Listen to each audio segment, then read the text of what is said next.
Bienvenido al canal de legado de celebridades de EEUU. En los últimos días, Estados Unidos se ha despedido de varias personas notables, íconos cuyo impacto perdurará por generaciones. En el episodio de hoy, honramos sus vidas, sus logros y el legado que dejan atrás. Si alguna de sus historias tocó tu corazón, considera dejar un me gusta para ayudar a mantener viva su memoria. Gracias por estar aquí. Ahora, comencemos. Tony Fitzpatrick, el aclamado artista, escritor y actor de Chicago, cuyo trabajo entrelazaba la vida callejera, la mitología y la poesía, falleció el 11 de octubre de 2025, a la edad de 66 años. Durante casi 5 décadas de creatividad, Fitzpatrick produjo más de 3.000 collages, grabados y dibujos que definieron su estilo singular. Colorido, estratificado y profundamente humano.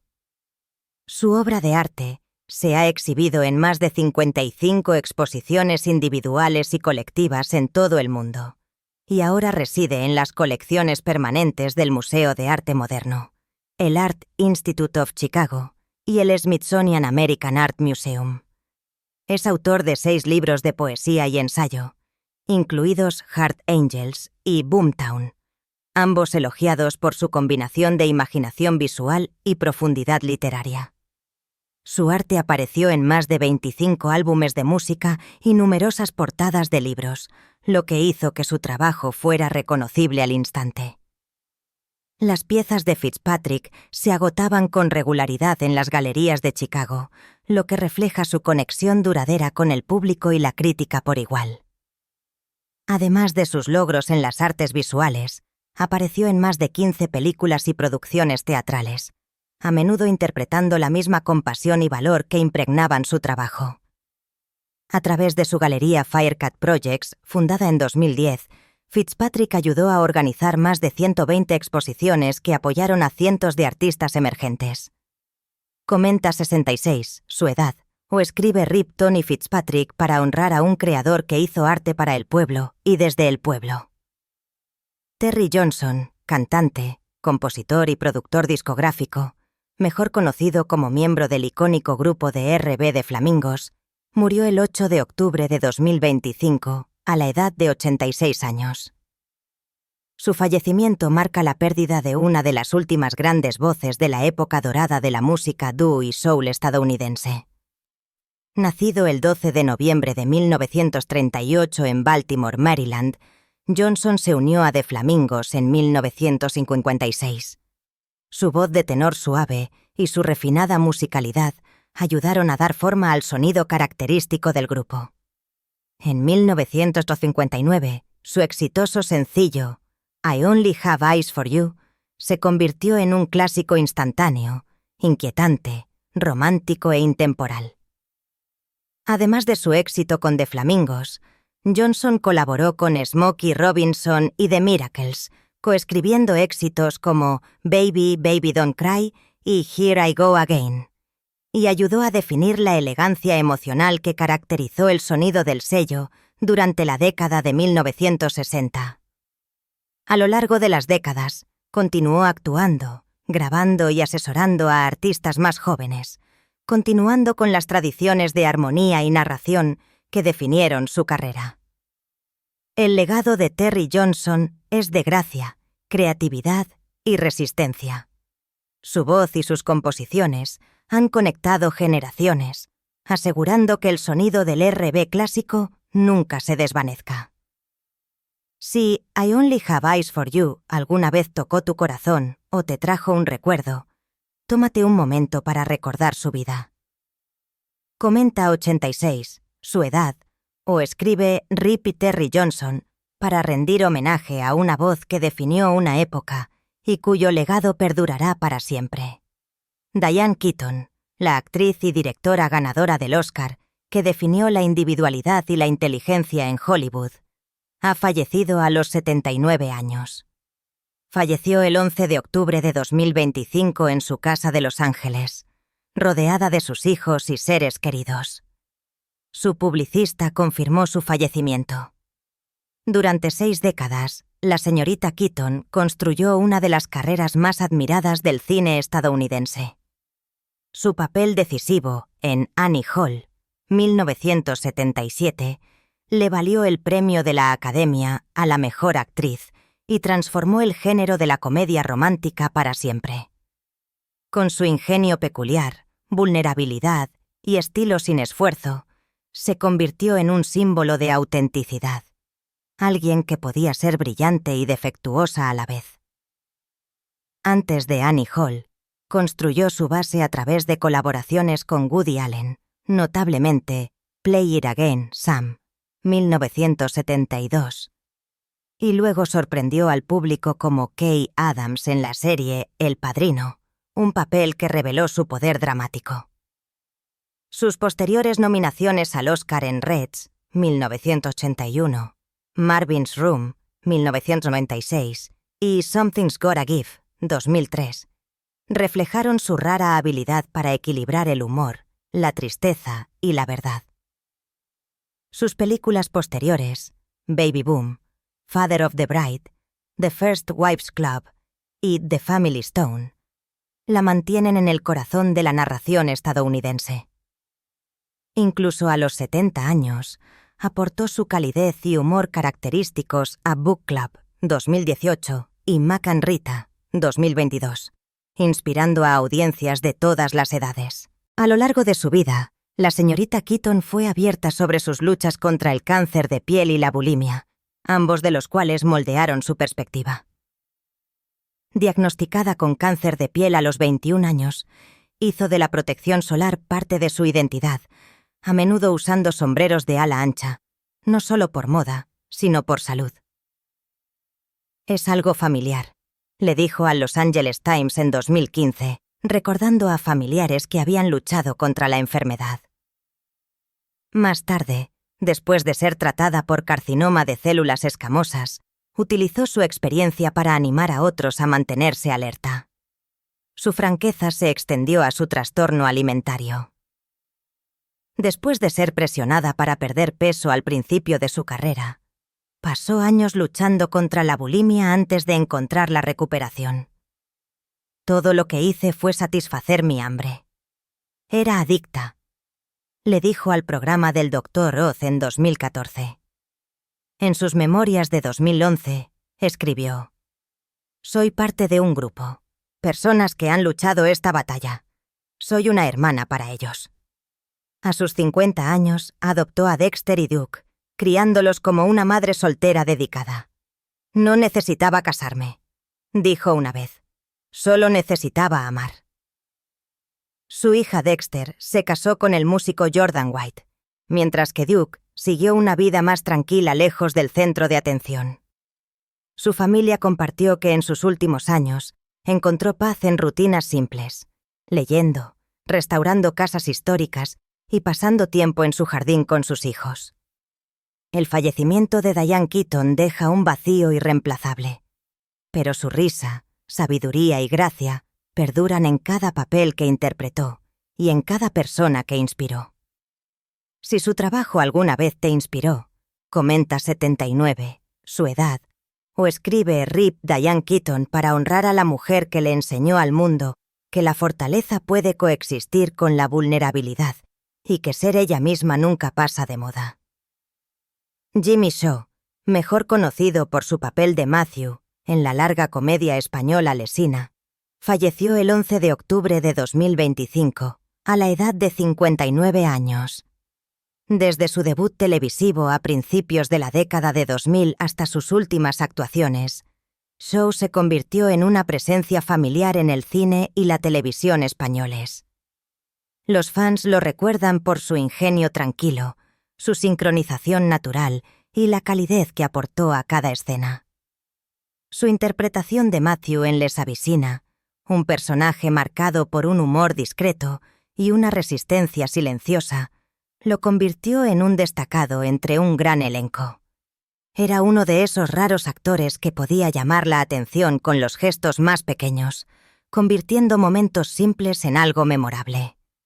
Nacido el 3 de junio de 1966 en Los Ángeles, Shaw comenzó su carrera en el teatro antes de mudarse a España, donde construyó una vida y una carrera que abarcó más de 2 décadas. Apareció en series como El Minister del Poquentame Camopaso y películas como Un día perfecto.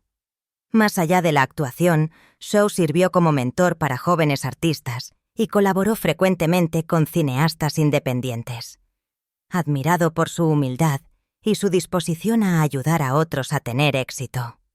El legado de Jimmy Shaw reside en la autenticidad que aportó a sus papeles y en los puentes que construyó entre culturas. Sus actuaciones siguen siendo un recordatorio de que la gran actuación no necesita traducción.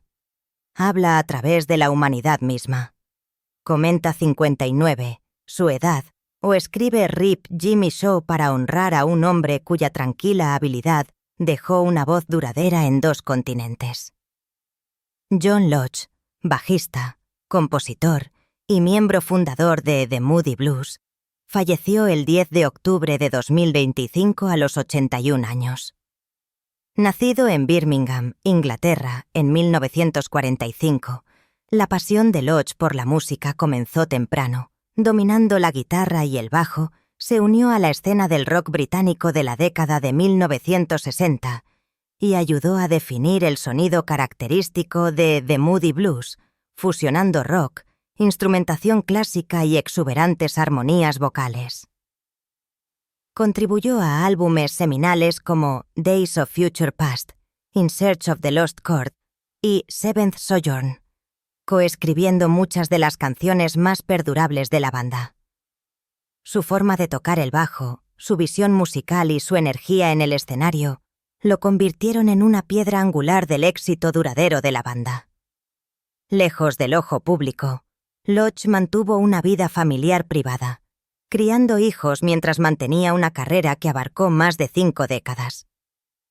Los músicos y colaboradores lo recuerdan por su talento, dedicación y espíritu de colaboración. Todo lo cual contribuyó a la longevidad e influencia de The Moody Blues. Las contribuciones de John Lodge a la música siguen resonando en todo el mundo, inspirando a innumerables artistas y fans. Su legado no está solo en los álbumes y las actuaciones, sino en la influencia perdurable que deja atrás. Recuerda a John Lodge escuchando sus canciones, compartiendo un momento favorito o dejando Rip John Lodge. Su música sigue brillando, un testimonio duradero de su arte y pasión. Y Joan Bennett Kennedy, pianista, activista social y exesposa del senador estadounidense Edward Kennedy, falleció el 8 de octubre de 2025 a la edad de 88 años. Nacida en 1936, se formó como pianista clásica y actuó durante toda su vida, a menudo utilizando su talento en apoyo de causas benéficas. Su matrimonio con Edward Kennedy en 1958 la colocó en el centro de la vida política estadounidense durante una de sus épocas más turbulentas. Equilibró las exigencias del deber público con las luchas privadas, criando a 3 hijos, Carrara, Edward Jr. y Patrick, mientras vivía bajo constante escrutinio. Más allá de su papel en la familia Kennedy, se hizo conocida por su defensa, particularmente en la concienciación sobre el alcoholismo, un problema que entendía personalmente. Después de su divorcio en 1982, Bennett Kennedy vivió más tranquilamente, pero siguió comprometida con su familia, su música y las causas sociales que reflejaban su resistencia y gracia. Aunque a menudo vinculada al nombre de Kennedy, Joan Bennett Kennedy construyó su propio legado, uno de arte, defensa y perseverancia. Será recordada como una mujer que soportó las dificultades con dignidad y cuyas contribuciones se extendieron más allá de la política a la música, la comunidad y la vida familiar. Deja un tributo en los comentarios. Comparte un recuerdo de su música, su coraje o su defensa. Comenta 88, su edad, o escribe Rip Joan Bennett Kennedy para honrar a una mujer cuya fuerza y gracia tocaron vidas mucho más allá del ojo público. Berta Lauren, veterana actriz que aportó humor y encanto a los escenarios y pantallas brasileñas durante más de medio siglo, falleció el 29 de septiembre de 2025. Tenía 98 años. Nacida en Varsovia, Polonia, en 1927, llegó a Brasil cuando era niña, cuando su familia huyó de la persecución nazi. Al crecer en Río de Janeiro, encontró en el teatro un escape de las dificultades y un camino que se convirtió en la vocación de su vida. En la década de 1950, ya actuaba en el escenario, conocida por su energía vivaz y su aguda sincronización cómica. Su cambio a la televisión marcó el comienzo de una carrera que ayudó a dar forma al entretenimiento brasileño. A lo largo de las décadas, Lauren se convirtió en un elemento fijo en Rai Globo, donde sus papeles en telenovelas y programas de comedia le valieron una gran fama. El público apreciaba su capacidad para mezclar el humor alegre con la calidez, creando personajes que se sentían divertidos y humanos. Generaciones crecieron viéndola, convirtiéndola en una presencia permanente en los hogares brasileños. Más allá de su carrera, encarnó la resistencia. Como inmigrante que superó la pérdida y la incertidumbre, construyó un legado de fuerza y perseverancia admirado por colegas y fans por igual. El fallecimiento de Berta Laurens cierra una era de la cultura brasileña, pero la risa que provocó y las historias que contó permanecerán. Para honrar su vida, comparte tu reflexión en los comentarios. Escribe 98, su edad, o simplemente publica RIP Berta Laurón para despedirte de una mujer que llenó Brasil de risas. Ron Dean, el actor nacido en Chicago, cuya larga carrera aportó autenticidad a papeles secundarios tanto en el cine como en la televisión, falleció el 5 de octubre de 2025. Tenía 78 años. Dean era mejor conocido por sus interpretaciones de agentes de policía y personajes de clase trabajadora, papeles que encajaban con su presencia robusta y su entrega natural. Apareció en una variedad de películas conocidas, incluyendo Risky Business, 1983, The Breakfast Club, 1985, The Fugitive, 1993, The Client, 1994 y The Dark Knight, 2008. Aunque a menudo fue elegido para papeles más pequeños, su rostro se hizo familiar para el público de todo el mundo, y su capacidad para anclar una historia a través de actuaciones sólidas lo convirtió en uno de los actores secundarios más confiables de Hollywood. Nacido el 15 de agosto de 1947, Dean creció en Chicago, donde pasaría la mayor parte de su vida.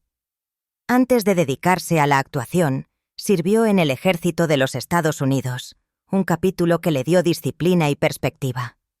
Su carrera comenzó en el teatro local, donde construyó la base de lo que se convertiría en décadas de trabajo constante en la televisión y el cine. Conocido por su modestia y profesionalismo, Dean evitó la búsqueda de la fama, prefiriendo dejar que su trabajo hablara por sí mismo. Amigos y colegas lo recordaban como confiable, trabajador y silenciosamente dedicado a su oficio. Comparte tus pensamientos a continuación. Comenta RIP Ron Dean o escribe 78 para rendir homenaje a un intérprete que aportó honestidad y fortaleza a cada papel que interpretó. Arthur Jones, ex tackle defensivo de la NFL y piedra angular de la línea de los Baltimore Ravens, falleció el 3 de octubre de 2025 con tan solo 39 años. Seleccionado de la Universidad de Syracuse en 2010, Jones rápidamente demostró ser una fuerza en las trincheras. Con los Ravens, se convirtió en un contribuyente constante conocido por su dureza y disciplina, que a menudo iban más allá de las hojas de estadísticas. Su temporada decisiva llegó en 2012, culminando con la victoria de Baltimore en el Super Bowl ex-Philed, donde su juego en el frente defensivo fue vital. Más tarde, se unió a los Indianapolis Colts, agregando presencia veterana hasta que las lesiones acortaron su carrera. Nacido en Rochester, Nueva York en 1986, Jones formaba parte de una familia atlética. Su hermano menor, Chandler, Ganó el estrellato en la NFL, mientras que John se convirtió en uno de los luchadores más celebrados en la historia de la UFC. Después de su retiro, Arthur se centró en la familia y la comunidad. Recordado como humilde y accesible, los amigos recuerdan su calidez y sus esfuerzos para asesorar a atletas más jóvenes, enseñando que la disciplina y la resistencia importan tanto como el talento. Arthur Jones nos deja demasiado pronto, pero su viaje es un testimonio de dedicación y perseverancia. Su legado perdurará en la historia de los Raven, el orgullo de su familia y los fans que lo admiraban. Para honrar su memoria, los seguidores pueden escribir R.I.P. Arthur Jones o publicar el número 39, un saludo silencioso a la edad en la que dejó este mundo. Tony Harrison, recordado como uno de los poetas, traductores y dramaturgos más influyentes de Gran Bretaña, falleció el 26 de septiembre de 2025, a la edad de 88 años. Nacido en Leeds en 1937, la carrera de Harrison comenzó con la publicación de The Loiners, 1970. Una colección que reveló su feroz inteligencia y sensibilidad a los ritmos del habla cotidiana. Obras posteriores como Continuous, 1981, lo establecieron aún más como un poeta que no temía confrontar la desigualdad de clases, la división cultural y el conflicto político. Su dominio de la estructura formal dio peso a temas que resonaron mucho más allá de la página. En el escenario, Harrison se ganó una reputación con obras como The Trackers of Oxyrhynchus, 1990, y Fram, 2008, ambas expandiendo el alcance del drama en verso. Sus traducciones de La Orestíada y Medea introdujeron al público moderno al poder emocional crudo de la tragedia griega, reforzando su reputación como innovador e intérprete. Su poema cinematográfico, B, 1987, conmocionó e inspiró en igual medida, atrayendo críticas por su lenguaje, pero también elogios por su honestidad. Para muchos, confirmó a Harrison como un poeta profundamente comprometido con las luchas de su tiempo. A lo largo de 6 décadas, el trabajo de Harrison tocó la poesía, el teatro y la televisión. Deja atrás un legado no solo de libros y obras de teatro, sino de una voz que consistentemente desafió e inspiró. Comenta 88, su edad, o escribe R.I.P. Tony Harrison para honrar a un poeta cuyas palabras continuarán resonando a través de generaciones. Bárbara Streisand, un nombre que brilla más que las luces de Marquesina, que resuena a través de 6 décadas de música, cine y teatro, sigue siendo una de las figuras más raras en la historia del entretenimiento. Es la voz que redefinió cómo podían sonar el poder y la vulnerabilidad. El rostro que unió Broadway y Hollywood, y la única artista en encabezar las listas de éxitos en cada década, desde la década de 1960. Sin embargo, a pesar de todos los aplausos, los Grammys y los interminables telones, siempre ha habido otra melodía debajo de su éxito. Una compuesta de pérdida, anhelo, y el silencio de una ausencia que moldeó todo su ser. Detrás de la risa de la chica divertida, se esconde un dolor demasiado privado para el centro de atención. Una historia que solo ahora está aprendiendo a enfrentar a los 83 años. El precio del amor no correspondido. Y el dolor silencioso de una sombra infantil que nunca la liberó. Antes de comenzar, te invitamos a hacer una pausa y reflexionar. ¿Qué significa Bárbara Streisand para ti? Cuando escuchas su voz, esa mezcla temblorosa de desafío y ternura. ¿A dónde te lleva? Califícala no en números, sino en sentimiento. Como una mujer que vivió con el corazón sin protección, que dio todo lo que tenía al amor, al arte y a la verdad. Porque si el amor se convirtió en su mayor tema, también fue su hambre más profunda. Un hambre que comenzó mucho antes de la fama, mucho antes de que el centro de atención la encontrara. En el verano de 1943, en un pequeño apartamento en Brooklyn, se desarrolló una tragedia que moldearía el resto de su vida. Bárbara tenía solo 15 meses cuando su padre, Emanuel Streriand, colapsó por una convulsión epiléptica y murió después de un error médico fatal.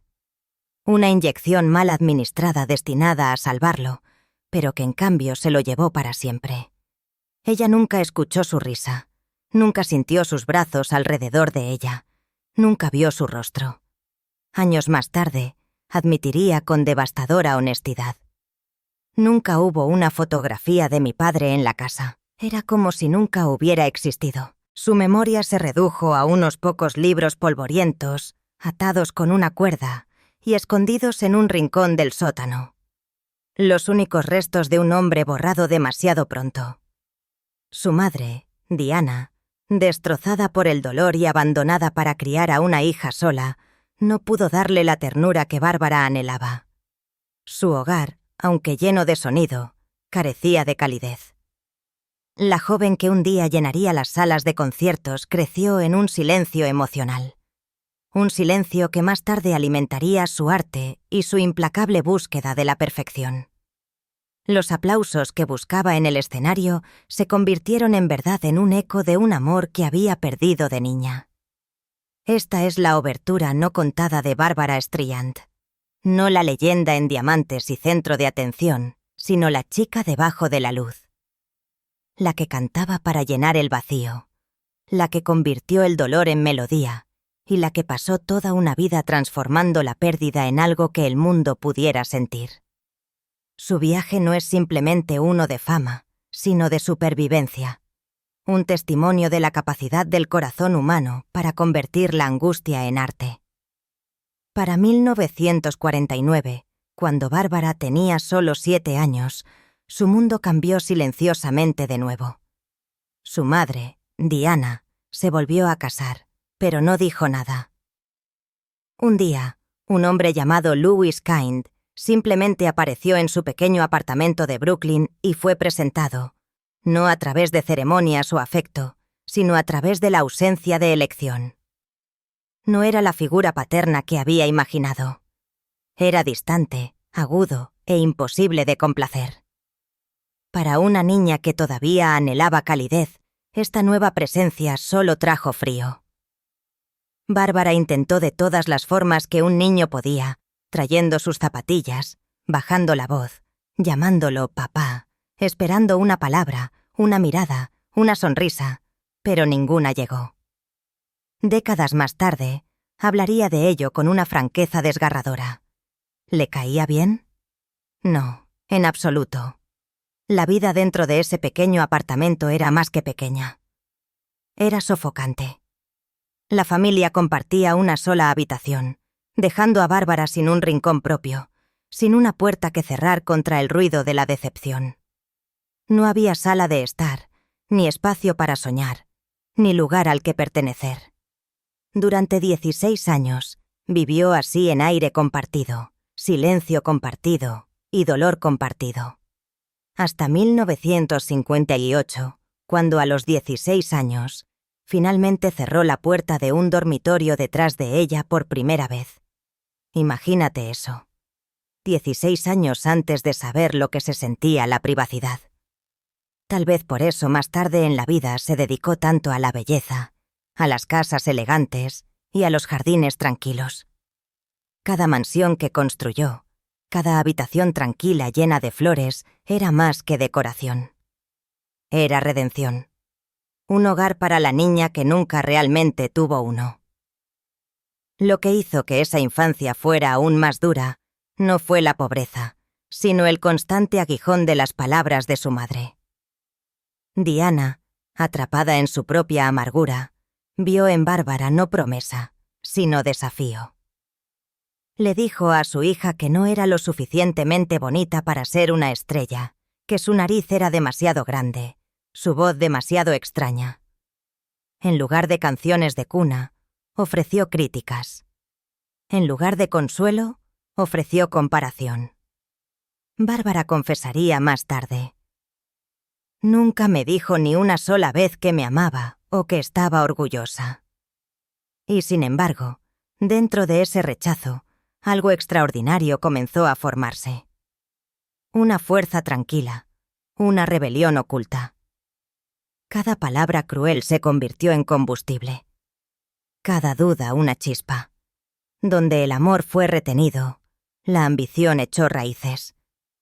La voz de la que se burló su madre se convirtió en su escudo, su arma, su milagro. Esas primeras heridas nunca sanaron.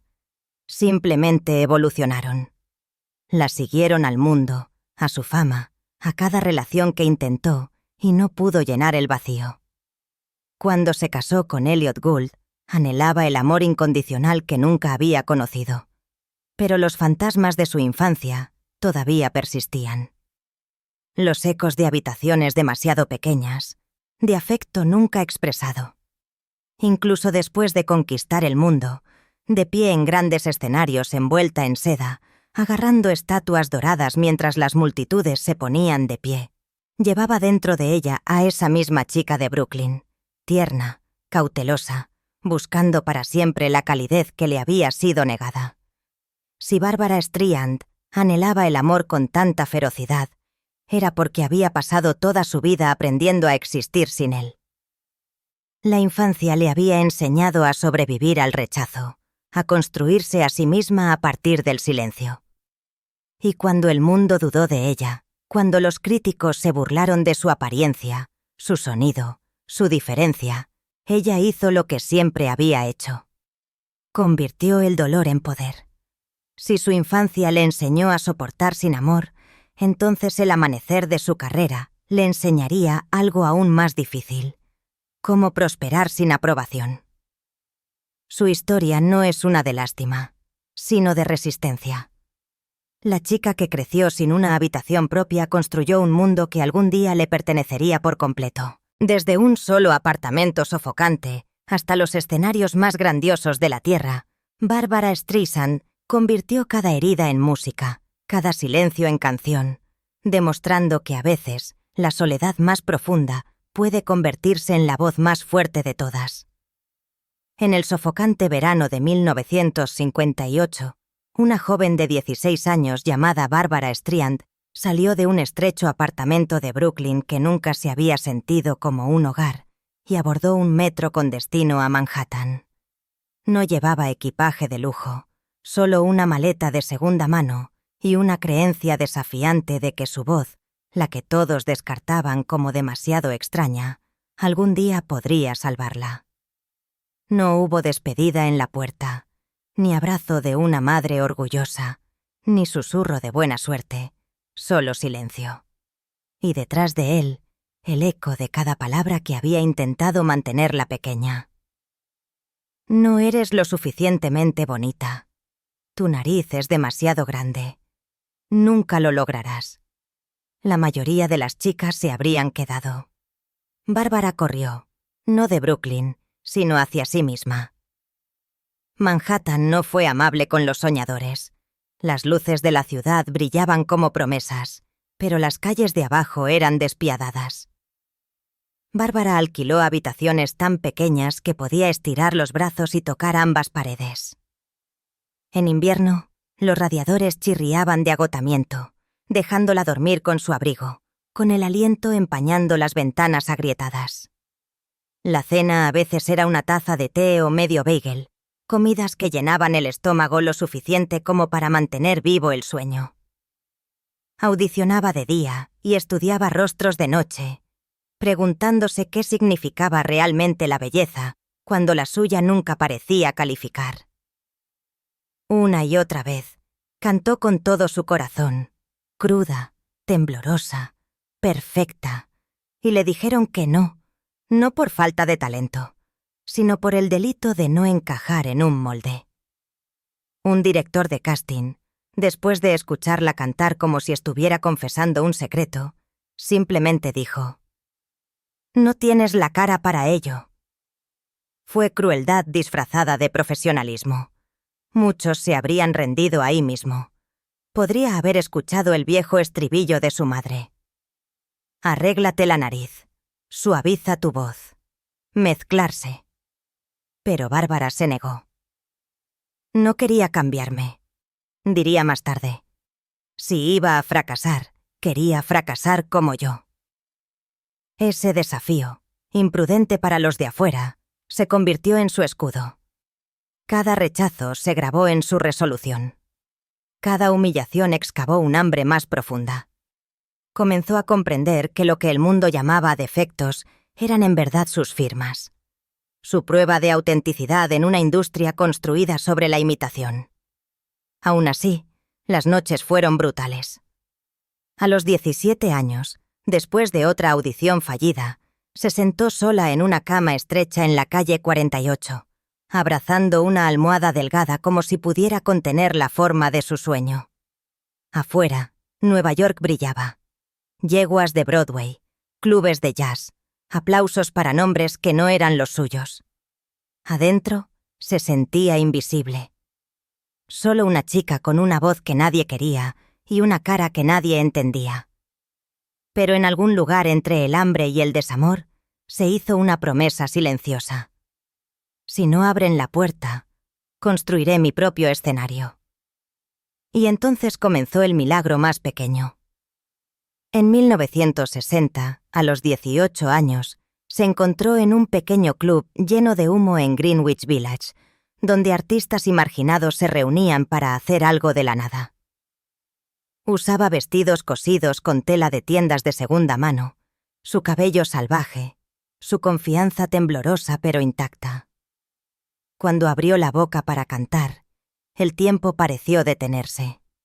El público se inclinó, atraído no por la perfección, sino por la honestidad. Su voz, esa voz inusual, dolorosa e inconfundible, llenó la habitación como la luz que se filtra debajo de una puerta cerrada. Por primera vez, la gente no apartó la mirada. Susurraron su nombre. Regresaron la noche siguiente y la noche posterior a esa. Lo que una vez se había etiquetado como extraño, ahora sonaba revolucionario. Una voz que se atrevió a ser totalmente e impenitentemente la suya. Ese verano marcó el comienzo de todo. La chica a la que le habían dicho que no era suficiente, se convirtió en la mujer que redefiniría lo que significaba suficiente. En cada canción que cantó después de eso, cada nota temblorosa que se elevó más allá de las expectativas, vivió el fantasma de esa chica de 16 años caminando hacia Manhattan sin nada más que su coraje y una voz demasiado poderosa para ser silenciada. No solo había sobrevivido al rechazo, lo había transformado. Y a partir de ese momento, el mundo, el que una vez le dijo que no, nunca dejaría de escuchar. En 1962, con solo 19 años, consiguió su papel decisivo en I Can Get It For You Wholesale. La chica a la que una vez le dijeron que era demasiado extraña, era de repente la chica de la que Broadway no podía apartar la mirada. Pero el triunfo acarreaba sus propias sombras. Con cada ovación vino una nueva herida. Los críticos se burlaban de que era una casualidad. Los colegas susurraban que no pertenecía. El aguijón de la envidia y las púas de los chismes cortaban tan bruscamente como lo habían hecho los rechazos una vez. Vivía con el temor de que todo pudiera desvanecerse tan rápido como llegó. Sin embargo, a través de cada golpe, Bárbara se aferró a las mismas cosas que una vez le habían dicho que ocultara. La voz que era demasiado extraña, la cara demasiado imperfecta, la voluntad demasiado terca. Se convirtieron no en su vergüenza, sino en su corona. E incluso cuando los aplausos se volvieron ensordecedores, nunca silenciaron el eco que llevaba de esos primeros años. El recuerdo de una joven en una fría habitación de Manhattan llorando sola, atreviéndose a creer que el mundo finalmente podría verla. En la cima de su carrera, Bárbara Streisand parecía intocable. La chica que una vez fue ridiculizada por su apariencia, había subido a la cima de la cultura estadounidense. Broadway, Hollywood y las listas de música yacían a sus pies. Pero la historia de cómo llegó a ese pico fue tan dramática como cualquier papel que haya interpretado.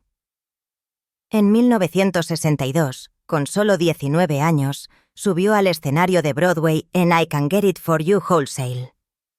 Su papel era pequeño, pero su presencia era volcánica.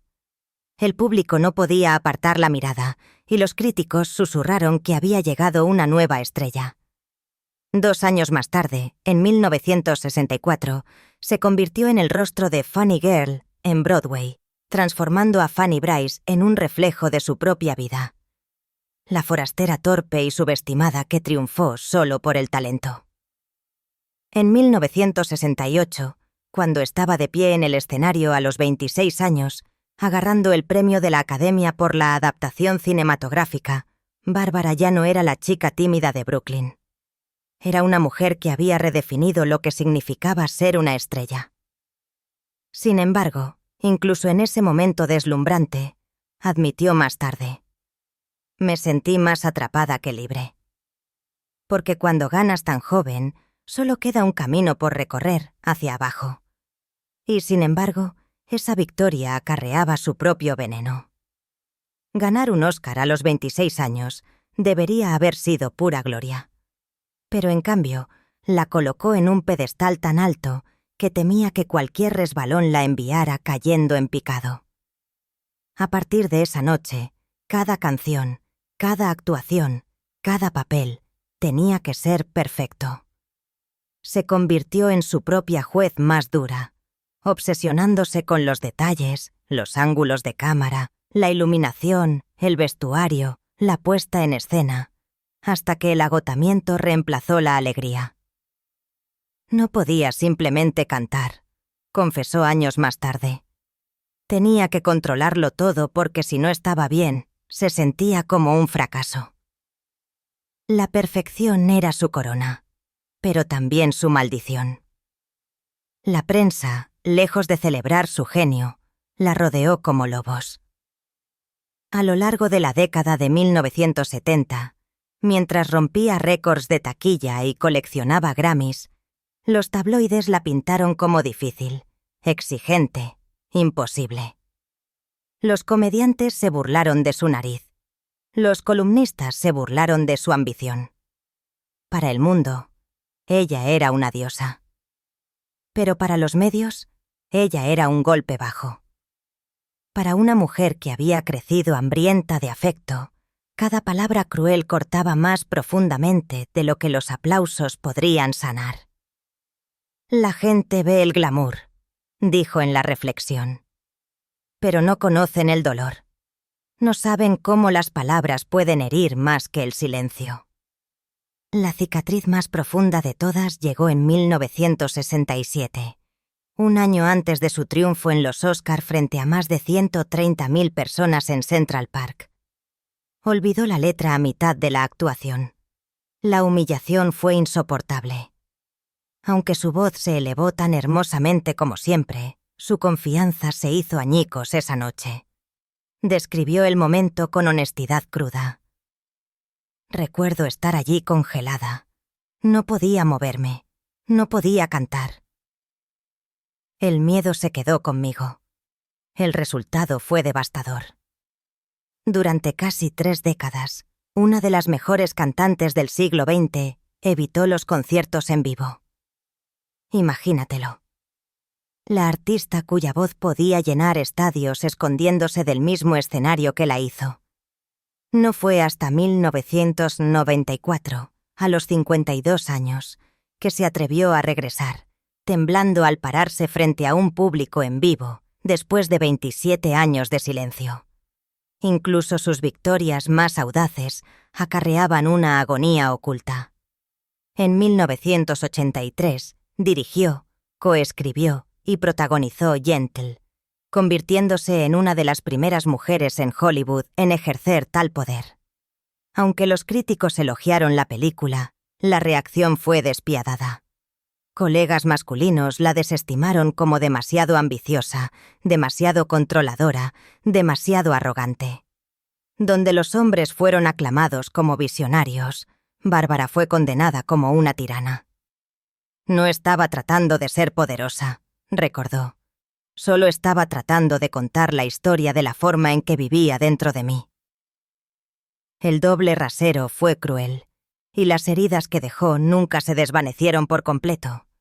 Siempre el éxito mismo se convirtió en una carga. Ella es la única artista en encabezar las listas de éxitos en todas las décadas desde la década de 1960. Pero con cada álbum venía el mismo temor. ¿Sería este el disco que rompió la cadena? ¿El tiempo finalmente le robaría su trono? Cada triunfo acarreaba una sombra, un susurro de duda que nunca podría silenciar.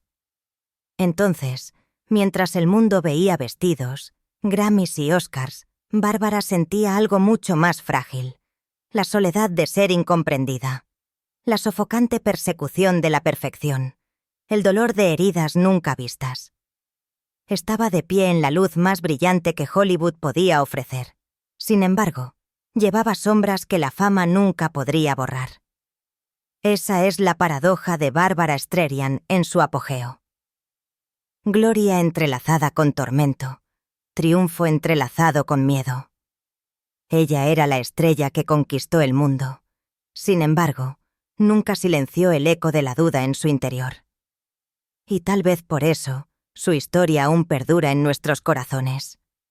Porque incluso en la cima, el aire puede ser delgado, el silencio ensordecedor y la corona increíblemente pesada. Pero las mayores batallas nunca se libraron bajo el centro de atención. Se libraron en los espacios tranquilos del amor, donde el triunfo fue mucho más difícil de ganar. Y para Bárbara Streisand, ese campo de batalla fue en ninguna parte más vívido que en su matrimonio con el actor Elliot Gould. Un amor que comenzó con una devoción vertiginosa se hinchó en un frágil reino de intimidad y ambición, y finalmente se separó bajo el peso de la fama, dejándola con heridas que ni siquiera los aplausos podían curar. Se conocieron a principios de la década de 1960, cuando ambos todavía estaban subiendo las inciertas escaleras del teatro. Elliot tenía un encanto peculiar, juvenil, irreverente, poco dispuesto a dejarse deslumbrar por la voz volcánica de Bárbara o su belleza poco convencional. Esa firmeza sin pretensiones la desarmó. Elliot fue el primer hombre que realmente me vio. Más tarde dijo: para una niña que había crecido sin padre, hambrienta de afecto, su atención se sentía como oxígeno. En marzo de 1963, con solo 21 años, Bárbara se casó con él en silencio, sin espectáculo. Los amigos lo llamaron imprudente. Ella lo llamó supervivencia. Sus primeros días fueron íntimos y ordinarios. Pequeños apartamentos de Nueva York llenos de muebles de segunda mano, cartones de comida para llevar equilibrados sobre las rodillas, ensayos nocturnos que terminaban en risas. Por primera vez en su vida, Bárbara probó la pertenencia, no a un público, sino a una persona. Pero la pertenencia resultó frágil. Para 1964, Bárbara había explotado al estrellato con Funny Girl en Broadway. Elliot, él mismo, un actor talentoso, vio su carrera eclipsada por la de ella. A medida que su horario se volvió castigador, también lo hizo la tensión en casa. Para 1966, cuando nació su hijo Jason, la brecha entre sus mundos se estaba ampliando. Bárbara adoraba a su bebé, pero también estaba consumida por contratos cinematográficos, sesiones de grabación y giras implacables. Elliot anhelaba una esposa que pudiera quedarse quieta. Bárbara temía que la quietud matara su sueño. Estaba dividida en dos, admitió más tarde. Quería ser madre, pero tenía miedo de que si dejaba de cantar, todo lo que había construido se desvanecería. Incluso la alegría vino con la fractura. La guardería resonaba con los gritos de Jason mientras Bárbara estaba en el set. Y Elliot, meciendo al bebé a las 3, «Mésame», se preguntaba si estaba perdiendo a su esposa ante el mundo. A medida que finales de la década de 1960 se difuminaban en los primeros años de la década de 1970, La tensión se calcificó en distancia. Elliot resintió la sombra de la fama de Bárbara. Bárbara retrocedió ante su resentimiento, convencida de que era el precio de su ambición. Lo intentaron. Escapadas de fin de semana, promesas de más tiempo, cartas largas deslizadas debajo de las puertas. Pero el silencio siempre se arrastraba de nuevo. Para cuando estuvo de pie agarrando su premio de la Academia en 1968, ya estaba perdiendo su matrimonio. El público vio a una joven radiante coronada reina de Hollywood. A puerta cerrada, ella y Elliot discutieron por cenas perdidas, sobre quién acostaría a Jason, sobre cómo respirar en una vida tan desequilibrada. Para 1971, el matrimonio colapsó. Bárbara tenía solo 29 años. Para los tabloides, fue otro divorcio de celebridades. Para ella, se sintió como un funeral. Fue como una muerte, confesó. Había entrado en esa unión desesperada por demostrar que el amor podía sanar las heridas de la infancia, y se fue con el dolor de saber que el amor por sí solo nunca fue suficiente. Sin embargo, de los restos vino su salvación. La maternidad de Jason se convirtió en el papel que se negó a abandonar.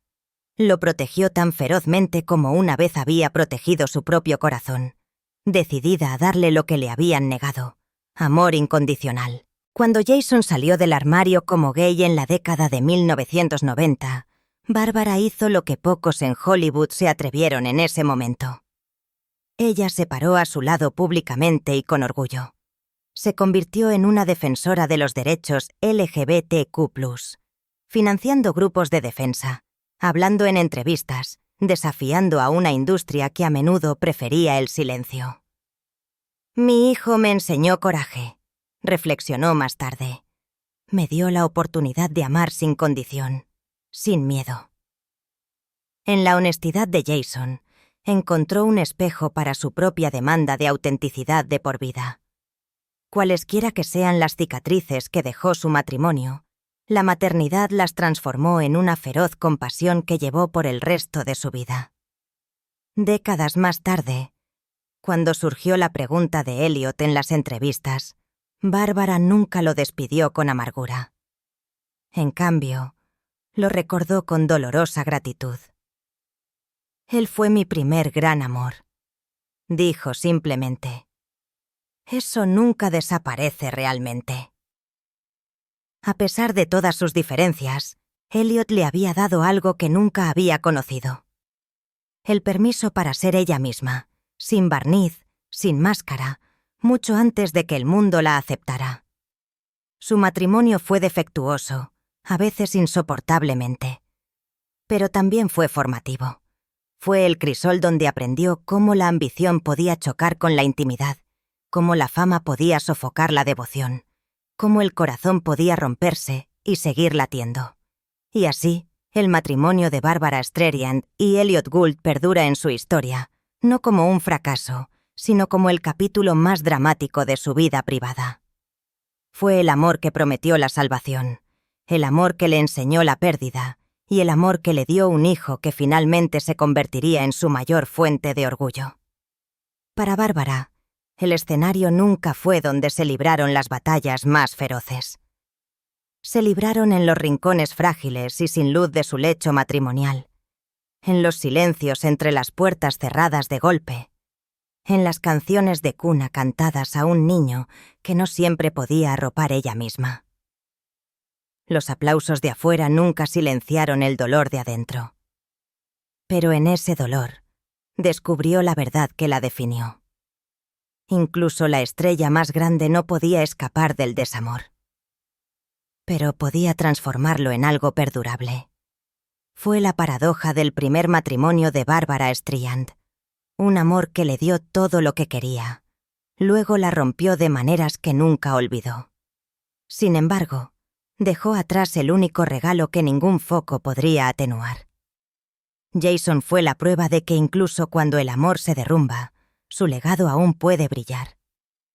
El final de su matrimonio con Elliot Gould ya le había mostrado a Bárbara cómo el amor podía desmoronarse bajo el peso implacable de la fama.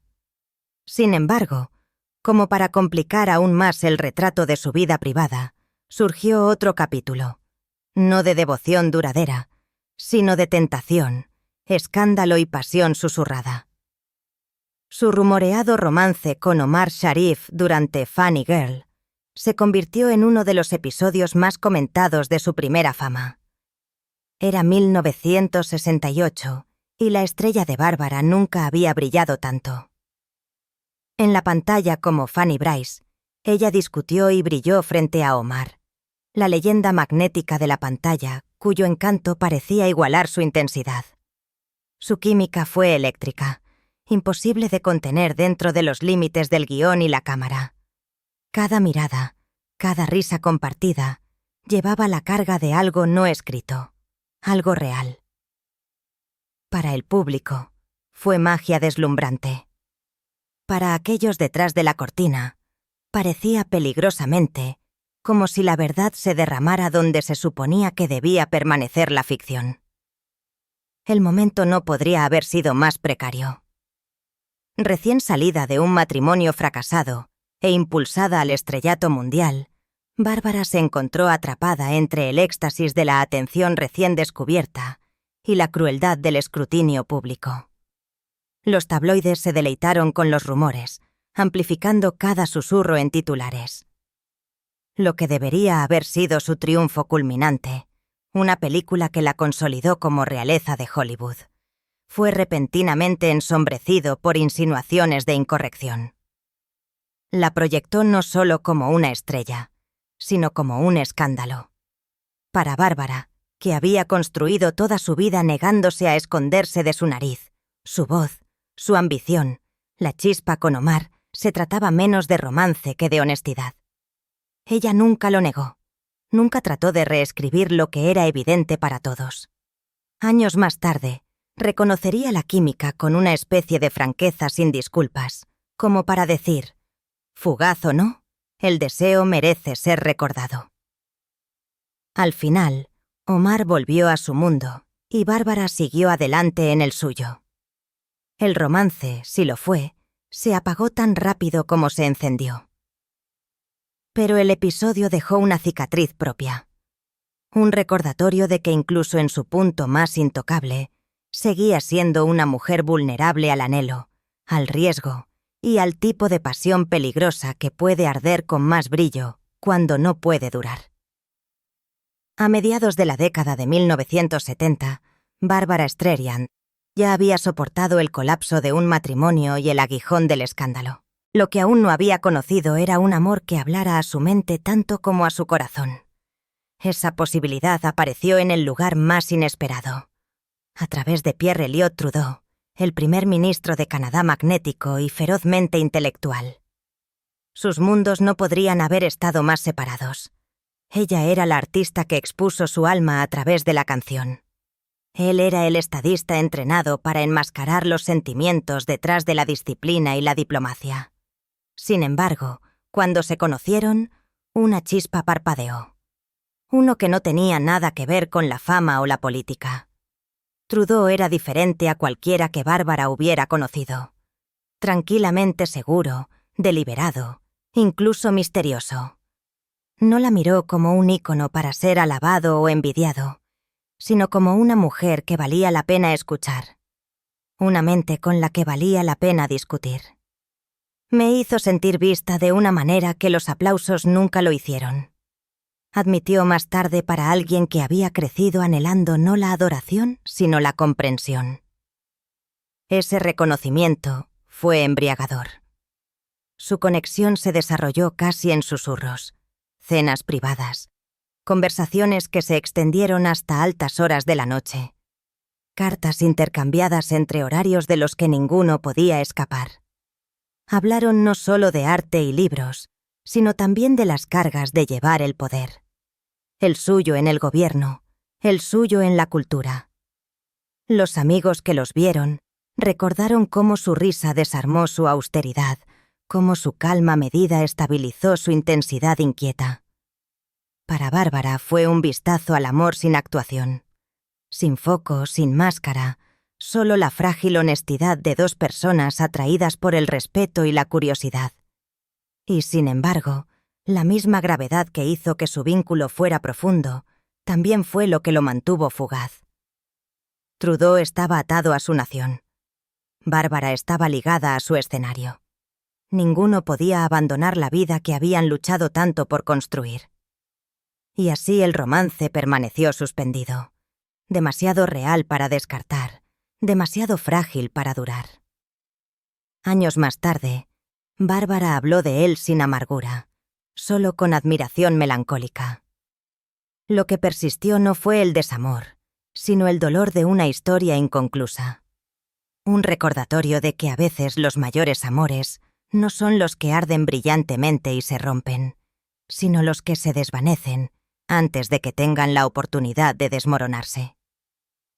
Si su tiempo con Pierre Trudeau había revelado la elegancia silenciosa de un vínculo intelectual, su aventura con Don Johnson en la década de 1980 mostró lo contrario.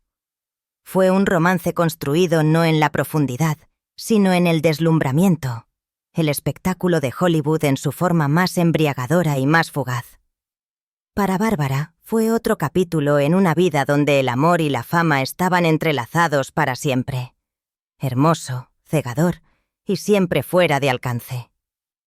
En la década de 1980, Bárbara Streisand ya era una estrella durante 2 décadas. Su nombre era sinónimo de excelencia y resistencia. Pero incluso los íconos a veces ceden al encanto del glamour.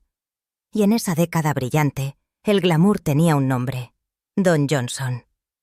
Era todo lo que la máquina de sueños de Hollywood adoraba. Guapo, encantador, a punto de convertirse en superestrella cuando Miami Vice lo convirtió en un nombre familiar. Para el público, eran deslumbrantes. Ella, la reina establecida del escenario y la pantalla. Él, el joven rompecorazones con el bronceado dorado y la sonrisa pícara. A las cámaras les encantaba. Y por un breve e embriagador momento, Bárbara se permitió ser arrastrada por el espectáculo. Su romance fue la fantasía de un editor de tabloides. 2 estrellas de mundos diferentes chocando en una explosión de flashes. Alfombras rojas, estrenos, avistamientos nocturnos. Donde quiera que fueran, la fascinación los seguía. Para Bárbara, que durante mucho tiempo había luchado con la carga de ser incomprendida, la atención se sintió casi liberadora. Con Dawn, no hubo un duelo intelectual pesado, ni apuestas políticas, solo encanto, risas y la embriagadora intoxicación de la juventud. Pero, ¿lo que brilló en los titulares a menudo no se mantuvo en privado? Debajo del brillo, había poco que los anclara más allá de la emoción del momento. Él prosperó con la avalancha de celebridades. Ella anhelaba una profundidad que durara más que el centro de atención. Terminó tan rápido como comenzó, no en amargura, sino en inevitabilidad. Sus mundos nunca se superpusieron realmente, y su vínculo fue más actuación que permanencia. Mirando hacia atrás, Bárbara trató el romance no como un fracaso, sino como un recordatorio. No todas las conexiones están destinadas a perdurar. Algunos amores existen solo para deslumbrar brevemente, como fuegos artificiales sobre una noche de verano. Brillante, ruidoso, inolvidable en su destello, pero desaparecido antes de que se aclare el humo. Si Don Johnson había sido el deslumbre fugaz del glamour de Hollywood, entonces Andre Agassi fue algo mucho más audaz, una tormenta de fuego de juventud y audacia, que chocó con Bárbara Streisand de la manera más inesperada. En la década de 1990, Bárbara no tenía nada que demostrarle al mundo. Había conquistado Broadway, Hollywood y las listas de éxitos. Había sobrevivido a escándalos y desamores. Lo que no había esperado, sin embargo, era encontrarse en el centro de uno de los romances más improbables de la década. Entra Andre Agassi, el prodigio del tenis audaz y magnético, 28 años menor que ella, que llevaba la energía cruda de la juventud y el aura de un ícono deportivo mundial. Su emparejamiento desafió todas las convenciones. Ella tenía 50 años, una leyenda del escenario y la pantalla. Él tenía 20 años, todavía escribiendo los primeros capítulos de su historia. Para los tabloides, fue un chisme irresistible. Para Bárbara, fue algo completamente diferente. Una oportunidad de amar audazmente sin disculpas. Su conexión no se trataba de edades o carreras coincidentes, sino de la chispa inesperada de reconocimiento entre dos personas de mundos muy diferentes. Agassi, cuya vida había sido definida por la competencia, confesó estar hipnotizado por el arte de Bárbara, su profundidad, su negativa a ser algo menos que auténtica. Bárbara, a su vez, quedó cautivada por su admiración sin reservas, por la forma en que él la miró no como un ícono, sino como una mujer digna de deseo. Durante un breve tiempo, su romance fue embriagador. Llamadas telefónicas nocturnas, momentos robados en público que se sentían como rebeliones privadas. La emoción de saber que el mundo estaba mirando, pero negándose a preocuparse. Pero como un partido jugado bajo demasiado calor, la intensidad no pudo durar. Las presiones de la fama, las diferencias de edad y ritmo, finalmente los separaron. Sin embargo, el romance le dejó a Bárbara algo precioso, la prueba de que la vulnerabilidad no estaba limitada por el tiempo, que la pasión aún podía encontrarla incluso cuando el mundo pensaba que la había superado.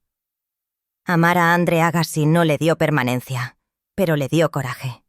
El coraje para abrazar el deseo sin vergüenza y para dejarlo ir con gracia. A mediados de la década de 1990, Bárbara Strián había vivido suficientes triunfos y desamores para llenar varias vidas. Había conquistado Broadway, Hollywood y el mundo de la música. Había resistido un matrimonio que colapsó bajo la tensión de la ambición. Soportó escándalos que ensombrecieron sus victorias más brillantes y arriesgó su corazón en romances que se desvanecieron demasiado pronto. El amor, a pesar de todas sus promesas, siempre había parecido esquivo, ya sea demasiado frágil para perdurar o demasiado enredado en el resplandor de la fama. Sin embargo, en 1996, cuando tenía 54 años, el destino le ofreció algo completamente diferente. No otro torbellino, sino una revelación silenciosa. Esa revelación fue James Brolin. Su encuentro fue arreglado por amigos que creían que los dos podrían disfrutar de la compañía del otro. Ninguno esperaba chispas. James, un actor alto y robusto mejor conocido por sus papeles en dramas y películas de televisión, ya había estado casado 2 veces. Bárbara, cautelosa después de años de escrutinio público, tenía poca paciencia para las charlas triviales. Y sin embargo, desde la primera noche, sucedió algo inesperado. Bárbara bromeó con James sobre su corte de pelo. Recientemente se había afeitado el cabello más corto de lo habitual, y ella comentó juguetonamente que parecía casi calvo. En lugar de erizarse, James estalló en carcajadas. Esa risa rompió el hielo. Para una mujer que se había cansado de los hombres intimidados por su ingenio, su fama o su franqueza, su humor fácil fue desarmante. No estaba deslumbrado por Bárbara Esteran, la leyenda. Estaba encantado con Bárbara, la mujer. Su cortejo fue refrescantemente ordinario, incluso discreto. Fueron a cenas sin entradas orquestadas, pasaron noches hablando de arte, familia y los ritmos de la vida diaria. Ambos llevaban la sabiduría y las cicatrices de matrimonios anteriores, y ambos sabían lo que ya no querían: drama, pretensiones o competencia. James admiraba la intensidad de Bárbara sin tratar de domesticarla. Y Bárbara encontró en James una firmeza que nunca había conocido. «Él me escucha», dijo más tarde. «No solo mi voz, sino a mí». Fue una admisión sorprendente de una mujer que había pasado décadas luchando por ser verdaderamente vista. 2 años más tarde, el 1 de julio de 1998, se casaron en una ceremonia privada en la finca de Barbara en Malibú. La celebración fue íntima y sincera. Una reunión de familiares, amigos cercanos, rosas floreciendo en el jardín y música llenando el aire. Bárbara usó un vestido dona brillante, radiante, no a la manera de una estrella, sino a la manera de una mujer que finalmente había encontrado su hogar. Los votos de James fueron simples, pero profundamente sentidos. Por una vez, los titulares que siguieron no fueron escandalosos ni burlones. Fueron celebratorios. Después de años de tumulto, Barbara Streisand había encontrado no solo amor, sino también estabilidad. Los años que siguieron demostraron la fuerza de ese vínculo. A diferencia de los romances pasados que habían sido salpicados en los tabloides o tensados por ambiciones en competencia, su matrimonio con James fue notablemente privado. No buscaron el centro de atención. En cambio, construyeron una vida arraigada en alegrías ordinarias. Cafés matutinos compartidos en la mesa de la cocina. Paseos por los acantilados de Malibú con sus perros. Jardinería en los rosales. Tardes dedicadas a ver películas en lugar de asistir a estrenos. Para el mundo, Bárbara seguía siendo la diva con Grammys y Oscars, pero en presencia de James podía exhalar, salir del personaje y simplemente ser una esposa. Nunca tuvieron hijos juntos, pero la familia fue fundamental para su unión. Bárbara abrazó a los hijos de James, especialmente a su hijo Josh Brolin, como parte de su familia extendida. Les dio la bienvenida a su hogar y a su corazón, tejiendo una familia mixta sin fanfarria. Al mismo tiempo, James se convirtió en una presencia constante para el hijo de Bárbara, Jason Gould, apoyando el vínculo que ya era el más sagrado de su vida. La ausencia de hijos juntos no fue una pérdida. En cambio, habían encontrado una asociación centrada en el respeto mutuo, la lealtad y la libertad de envejecer lado a lado. Lo que hizo que su matrimonio fuera notable no fueron los grandes gestos, sino su resistencia. En una industria donde las relaciones a menudo parpadeaban y morían ante los ojos del público, Bárbara y James marcaron silenciosamente, hito tras hito. 5 años, 10 años, 20 años juntos. En su aniversario de plata, el matrimonio se había convertido en una de las uniones más admiradas de Hollywood. No porque fuera glamuroso, sino porque era real. James no tenía miedo de celebrar los logros de su esposa, pero igualmente contento de dejarla brillar sola. Bárbara, una vez consumida por el perfeccionismo, aprendió a aceptar la imperfección en el amor. Las pequeñas molestias, los inevitables desacuerdos, la simple humanidad de estar con alguien todos los días. A pesar de todo, nunca dejó de maravillarse de lo que había encontrado. A menudo hablaba de cómo durante décadas creyó que el amor duradero podría no existir para ella, que era demasiado fuerte, demasiado famosa, demasiado complicada para ser verdaderamente entendida. Pero en James descubrió lo contrario. Su firmeza se convirtió en su ancla, su risa en su bálsamo, su presencia en su refugio seguro. Estuve buscando a alguien durante 50 años, dijo una vez, y finalmente lo encontré. Hoy, más de 2 décadas después de esa boda en Malibú, Barbara Streisand y James Brolin siguen siendo inseparables. No son elementos fijos de los tabloides, ni hacen alarde de su intimidad para las cámaras. En cambio, la suya es una historia de amor medida en pequeños gestos. Una mano tomada en público, un beso intercambiado en una ceremonia de entrega de premios. La silenciosa certeza de que no importa cuán turbulento sea el mundo exterior, su hogar es un santuario. Para los fans que han seguido el largo viaje de Bárbara, a través de triunfos deslumbrantes y desamores dolorosos, este capítulo se erige como el más hermoso de todos. Porque después de todas las batallas libradas bajo el centro de atención, después de los amores que flaquearon bajo la presión, Bárbara Streisand encontró en James Brolin lo que había estado buscando desde su juventud. No la perfección, no la fantasía, sino la asociación. Un amor que no le pidió nada más que ser ella misma. Un amor que perduró. Un amor que por fin le dio la paz de un acto final, escrito no en escándalo ni en aplausos, sino en la silenciosa gracia de dos vidas vividas como una sola.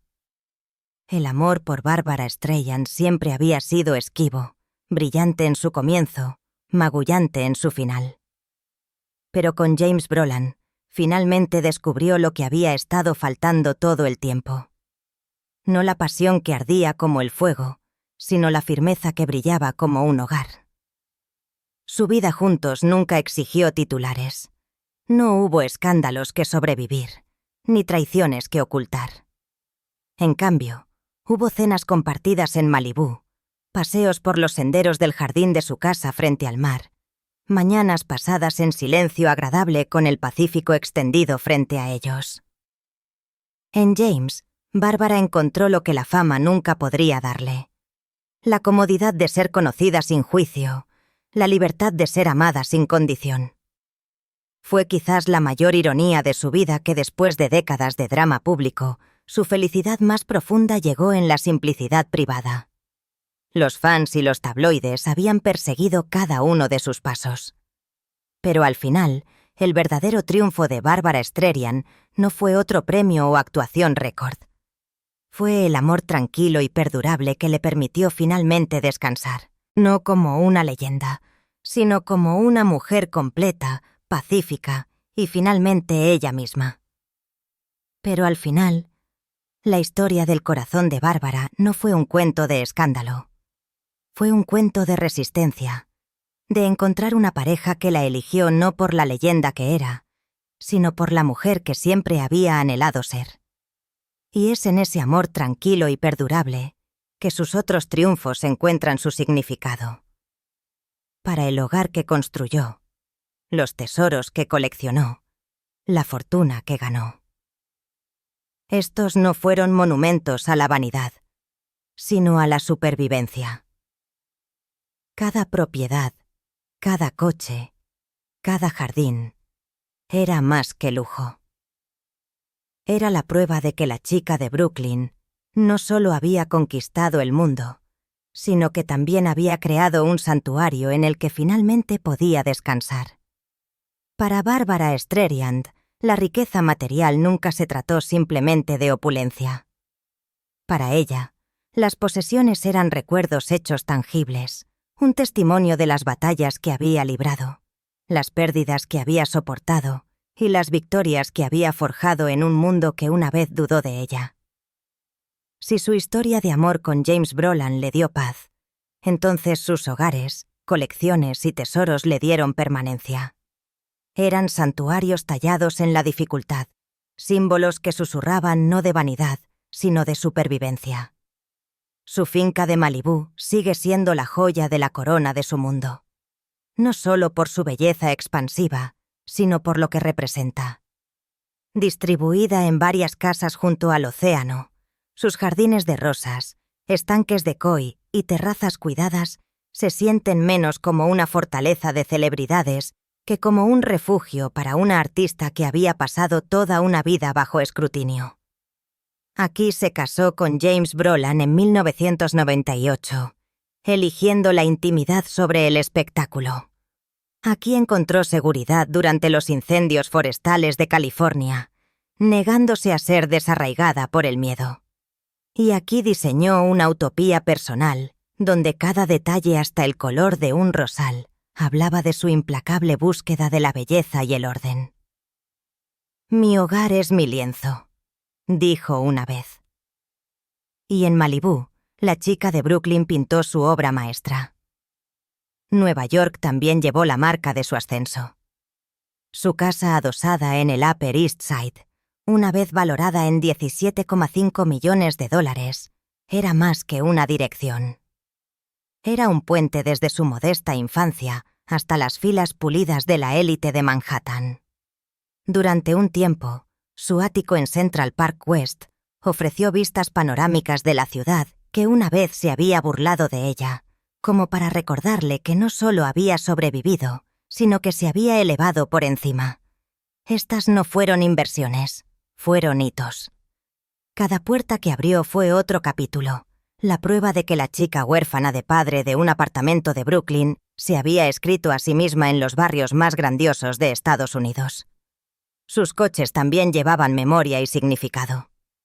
El Bentley S3 de 1962, elegante en nogal y cuero, reflejó el refinamiento que abrazó durante su gran avance como chica divertida. Muy lejos de los viajes en metro de su juventud, el deportivo Mercedes-Benz 450 SL de 1976 marcó su independencia durante los años en que dirigió y protagonizó Yentl, una película que redefinió el poder de las mujeres en Hollywood. Y luego el Pest de Resistance, un Rolls-Royce de 1926 restaurado con el mismo cuidado meticuloso que aplicó a sus actuaciones. No era simplemente un vehículo, sino un símbolo, una declaración de que el tiempo mismo podía ser pulido, preservado y hecho atemporal, tal como ella había preservado su voz, su arte y su imagen contra la erosión de las décadas. Sin embargo, su colección más inusual podría ser la que reveló su verdadera naturaleza. Su museo privado de Americana. Muñecas, muebles antiguos, artefactos raros, todos seleccionados y exhibidos en pabellones temáticos que construyó debajo de su finca de Malibú. Era peculiar, excéntrico, tal vez incluso obsesivo, pero también profundamente bárbara. «Me gusta vivir con la historia», admitió. Al preservar estos objetos, estaba preservando historias, otras y la suya propia. Esta colección se convirtió tanto en un santuario como en una declaración.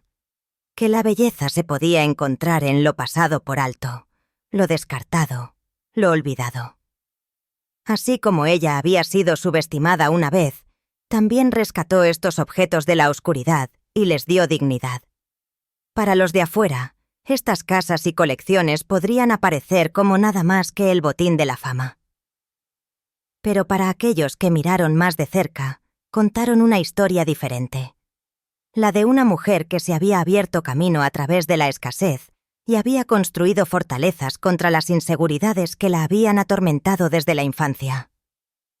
Cada ladrillo, cada jardín, cada adorno pulido del capó fue una refutación de la pobreza y el ridículo que soportó. No fueron indulgencias. Fueron estrategias de supervivencia. Y tal vez por eso, incluso cuando los críticos se burlaron de ella como exigente o extravagante, el legado de Bárbara se siente diferente. Nunca acumuló solo por estatus.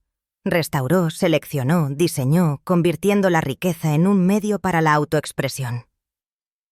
Sus casas no eran fortalezas para cerrar el mundo, sino escenarios sobre los que finalmente podía vivir en sus propios términos, lejos del foco implacable.